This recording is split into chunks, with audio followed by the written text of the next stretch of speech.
Video உங்களுக்கு பிடிச்சிருந்தா like பண்ணுங்க, ஷேர் பண்ணுங்க, கமெண்ட் பண்ணுங்க. மறக்காம கோகிலா கிச்சனுக்கு சப்ஸ்கிரைப் பண்ணுங்க. தேங்க்யூ, வணக்கம். Hello hi, welcome to Kokila's kitchen. இன்றைக்கி நம்ம கிச்சனில் ஒரு சிம்பிளான கஸ்டர்ட் ட்ரிங்க் தான் பார்க்க போகிறோம். இது செய்கிறது ரொம்ப ஈஸி. வாங்க எப்படி செய்கிறதுன்னு பார்க்கலாம்.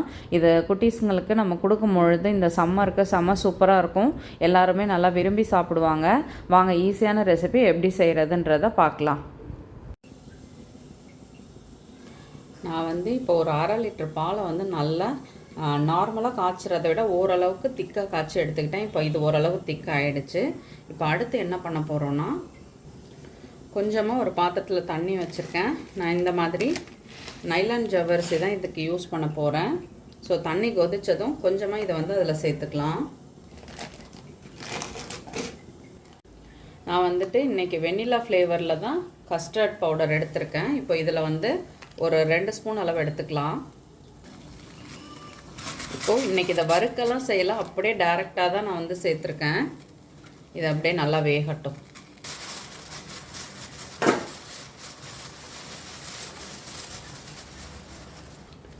இப்போது நான் ஒரு 1.5 ஸ்பூன் அளவு சேர்த்துக்கிட்டேன். ரெண்டும் சேர்த்துக்கலாம். நான் 1.5 ஸ்பூன் போதும்னு சொல்லிவிட்டு 1.5 ஸ்பூன் எடுத்துருக்கேன். கொஞ்சமாக தண்ணி விட்டு இதை நல்லா கலக்கி எடுத்துக்கலாம். இப்போ பாருங்கள், தண்ணி சேர்த்து நல்லா கலக்கிட்டேன். இப்போ பாருங்கள், இது நல்லா வெந்துடுச்சு. நான் வடிகட்டி எடுத்துகிட்டு வரேன். இப்போது இந்த காய்ச்சின பாலில் நம்மளோட கஸ்டர்ட் பவுடரை ஆட் பண்ணிக்கலாம்.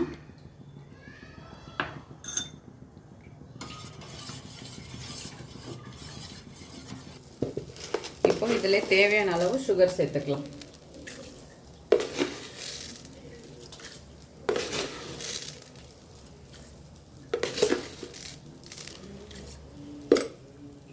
இது இப்போ பாருங்கள், ஒரு 2-3 மினிட்ஸில் நல்லா திக்காக ஆரம்பிக்கும். அந்த ஸ்டேஜில் இதை ஆஃப் பண்ணிடலாம். இப்போ பாருங்கள், இது நல்லா திக்காகிடுச்சு. இது இப்போ நம்ம லிக்விடாக தான் சாப்பிட போகிறோம்.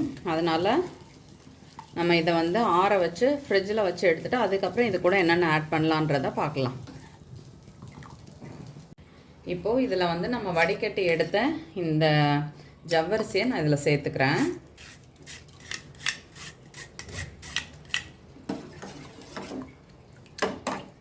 இது நல்லா ஆறுனதும் ஃப்ரிட்ஜில் எடுத்து வச்சுக்கலாம். அவ்வளோதான், வேலை முடிஞ்சிடுச்சு.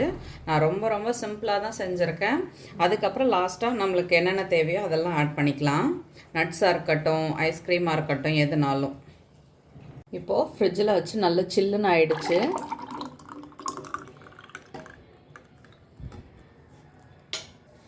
இதுக்கு மேலே சேர்க்குறது எல்லாமே நம்மளோட அடிஷ்னல் தான். நான் கொஞ்சமாக கிரேப்ஸ் ஆட் பண்ணிக்கிறேன்.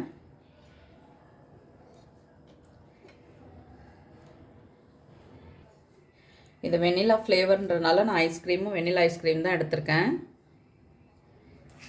இதை மாதிரி நல்லா குட்டீஸுங்களுக்கு கொடுத்தோம்னா விரும்பி சாப்பிடுவாங்க. இது பெரியவங்களுக்காக இல்லை, குழந்தைங்களுக்காக தான். இதுக்கு மேலே நட்ஸ், நம்மள்ட்ட என்னென்ன நட்ஸ் இருக்கோ எது வேணாலும் சேர்த்துக்கலாம்.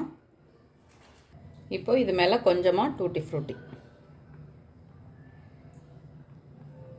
அவ்வளோதான், சூப்பரான நம்மளோட கஸ்டர்ட் ட்ரிங்க் ரெடி ஆகிடுச்சு. நீங்களும் வீட்டில் ட்ரை பண்ணி பாருங்கள். பிடிச்சிருந்துச்சுன்னா மறக்காமல் ஃப்ரெண்ட்ஸ் அண்ட் ஃபேமிலிக்கு ஷேர் பண்ணுங்கள். ஷேர் பண்ணுறதோடு மட்டும் இல்லாமல் வீடியோ பிடிச்சா லைக் பண்ண மறந்துடாதீங்க. தேங்க்யூ.